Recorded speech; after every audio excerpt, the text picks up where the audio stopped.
الرحمن الرحيم الحمد لله رب العالمين والصلاة على سيدنا محمد صلى الله عليه وسلم. إلهي مهد سبحانه وتعالى إلهي كليه مهد له waxaan maanta idinku yeeray waxa weeye waxaan ka adkeysan waayay waxyaalaha socda ka adkeysan waayay foosha xun leh amba ka socdaan website-da amba ka socda Facebook-ga amba Twitter-ka marka waxaan taariikhda shacabka Soomaaliland sida quruxda badneed ee nabadgelyada lahayd ay u footeeyeen oo codeeyeen waxaan taariikhda ciidamada nabadgelyada iyo kuwa militariga iyaguna nabadgelyadii sugay iyo Ilaahay subxaanahu wa ta'ala nabadgelyo inuu dhameeyay oo bixintii komishanka isna taariikhnaya in iyaguna ay shaqada si fiican u qabsadeen waxa weeye ilaa intii codku la sameeyay cod bixinta waxa soo baxaya kelimada aad iyo aad u xun doorashadani aan u dareernay maalintii dhaweytay isniinta bisha 16keedii iyo kaambeynadanu galay doodahaynu galay maga weyn baynu soo jeedeen waa jaraa'id badan oo adduunka ah oo kuwa waaweyn ayaa wax wanaagsan naga qoray oo dadkii inaan jirno oo ma jirta oo xaqooda la duudsay handana subxaanahu wa ta'ala nool oo Afrika ka muuqata ka soo murtiday ayaa inagu tilmaamay waxa jira momentum fiican baa jira oo ay maanta damiirka international community uga bulshada caalamku ay aad iyo aad u dareensan yihiin inay dambi laynaga galay oo jecelnahay insha Allah ta'ala doorashada bacdina inay noo meel dhali doonto oo noqon doonto wax laynagu qiimeeyo dalkani 27 sano xoraha si adduunka oo dhan waxba siinin buu hadana resilient aynu dad adkaysi noqonay dumaraadiyad ka macaan noqotay doorashooyin ka caan noqday Afrika oo qaarkood 8 cod lagu kala helay waxyaalaha aynu soo sameey ka mid tahay waxay ka mid tahay labada xusbi oo laga cod batay baarlamaankii in hadana shir gudoonka shir speaker-kii qaateen speaker gudoomiyaha jiray maaha waxa shir gudooniyaha cira soo saaray gudoomiyaha baarlamaanka aanu qaadanay waa waxyaalaha aan dhici jirin nabadgelyo inuu dhaceen hadana adduunku ay moodid inay naga jeesadeen oo dadanaha gaarka ay naga raaceen oo wadan aan jirin Soomaaliya ilaa qabaa'ila dagaal ka socdaan oo 22 kun oo ciidamo joogan ay iska ixtiraafeen kursigii Soomaaliya ee UN-ta aynu geysanay dhinac qura la siiyay oo inuu tamar aynu ku ashkatoono waxaan u soo raan weynay inagoo isku habsanay waxaan doonay doorashada inay laga baxo saasan doonay doorasho lagu tartamo platforms issues mustaqbal ixtiraaf ayaan heen inagoo wanaagsan oo dadku kala foofay oo xaasaska family kala yihiin kala cod ayaa la inoo keenay waxa laga xajisay hodelkaas lagu shaqeeyo ma aqaanay meel halkaas oo leeyahay waxa la yiraahdaa Marud Jeex ragii 94kii dagaalka dhaliyay halka yimi gaxajiyadii 94kii dagaalka ay noo soo celiyeen halkaas horta baash ku qalacatay taas waxay abuurtay in qabiil loo footiyo jeegana samaysato la ficiltamo codka wuxuu ku baxay qabiil buu ku baxay ishiisu u bixin reeraal isku sheegay hadii reeruhu ficiltamaan oo codka lagu ficiltamo dawala kala baday reer baa badinaya marka in reer baa badiya laga xanaaqday ma waxa aad uga xumahay wuxuu ku hadlayo ninka Axmed Sheel waa taqaanaan markii carto waa ninkii ooyee markii anima Soomaaliya laga hadlayay maanta wuxuu leeyahay habar yoonisay waan gumoobina haddaynu doorashada ogolaano horaan uga taliyey maalintii baan idhi polling station kasta 100 nin oo hubaysaa la dhigo xagee 1,600 oo 640 polling station habarniyo xagee ka helaysaa 100 in hor dhigto towtooda dadku ku cinayo horta waxaas ay soo kiciye weeye waxa website ku yaala suudan ka soo qoraysnaa wuxuu leeyahay gaalada Hargeysa la laayo airport kala garaaco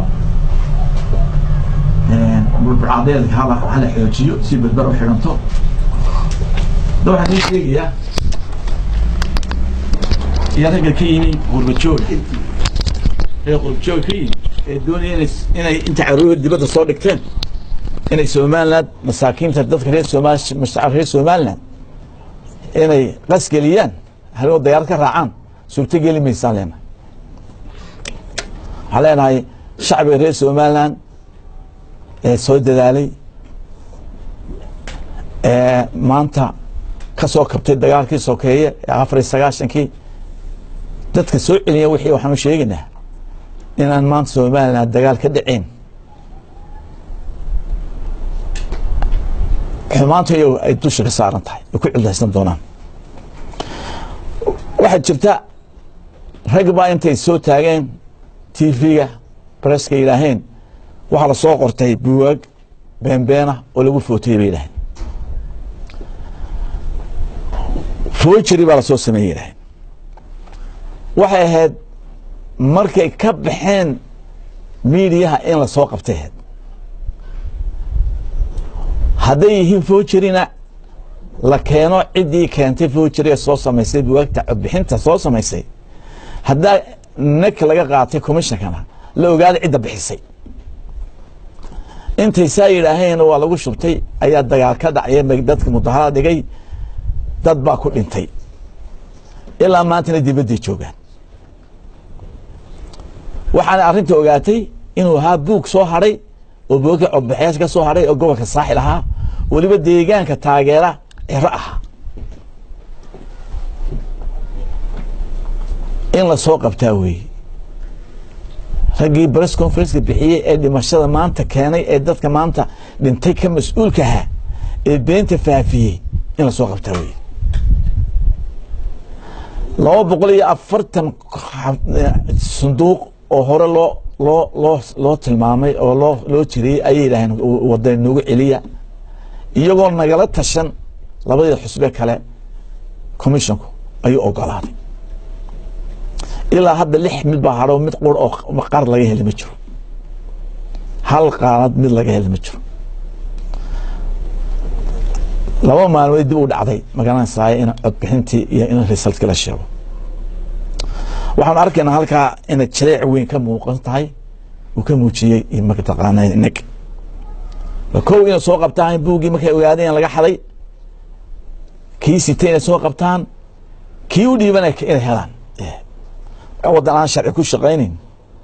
oo sulxun soconaya xirtajab wadan noqon maayo waxaan leenahay natiijadu way soo dhowdahay kursi qof oo fadhiisan lahaa nina laguma talagelin inuu keligii helo dadka rabshada laga dayan leena masaakiinta 22 maalmood aan ku dul warwareegnay campaign ku xun ku wadnay aan shaqaysan aan iskuul tagin rabshad kale oo baahnaan Soomaaliland waxaan leenahay dawladda maanta joogta ee bisha harsantayna waa inuu sharci shaqeeyo sharcigu inuu shaqeeyo rag ka soo bu'aya ergaaban waxaan leenahay Soomaaliland waxay yeeri kartaa Soomaaliland ka u baahan idaga qaran u baahan إذا كان دكاديجي شقينين وداد إذين دمانين طيارة إذين من ما أنت عيد أبغى قرن أو جبان أرجعوا نشرته سمعنا كوبر برميس سداس سناجلان إياه ودين لأن ما سمعت مياه إذا كحمان تكياني قبيل كياني كحتيرة كياني منصر باسكو أبورتين ده أتكيستا إذا كانت شيئا سميه علينا هاي ادي هاي شخص بجانا الدور شدنا وين ترى سكوي ماده بربرارنا لما أقول ذلك الحب هاي إن وذا تشر لو هو التليو هو المركز لقى تشرو شرعية العتكيو اعتراف كيسي له لقى سميه شخص يلو أبو الله سميه وحي هو لقى بحو يعني الدولة ما هي قصة هنا ليتر ما هي الدولة وحنا كنا عليه قبلين كسيرة إنه هي واحد لينا هاي ولي بقى نقص كي تكون قوي شيء زمان هذه الوزستان وأنا أتكيسان دونا كايا والنا وأنا قبان دونا لبعتها يعني هو رجوكتنا وأنا دميسان دونا وحبا على فوحة نقول إذا بنكها نوع بينا أنا وأنا إن شاء الله تعالى أذوقين وتشبي دونا على أنا رجع واوين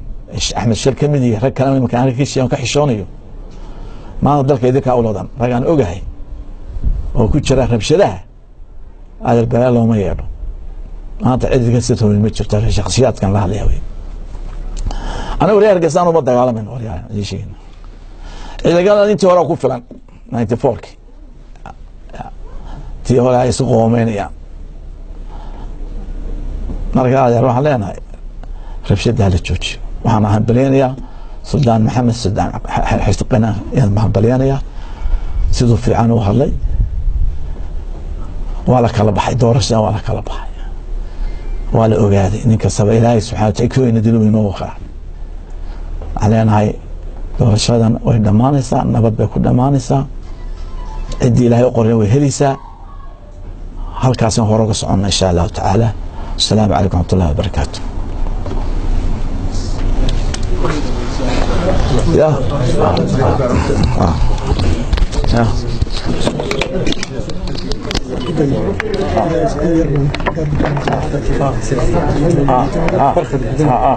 هذا الواحد كله يدتك تعصيد كحما إن لو بيت تعصيدي dadkii dhaawacmay Ilaahay subhanahu wa ta'ala sabab bogsadeen dawladdu waxa leenahay dadka hadar yeesho dadkii dhinta waxaan sameeyay iimaan waxaana xilku saaray if iyo aakhirana Cabdiraxmaan Irriyo taageerayaashiisa dadku waxaas ay saaray ana laba jeer baan dhaco marna riina iyo may dhiman waqtiga marka waxa weeye dadku waxa ka dambeeyana Ilaahay baa aakhira ka xisaabtami doona qofkii dhintay waa dadkii abuuray fidmada hurda dadkii kiciyay ay dushka saaran tahay sabri ma geedeen Ilaahay naga siiyo. Salaamu alaykum.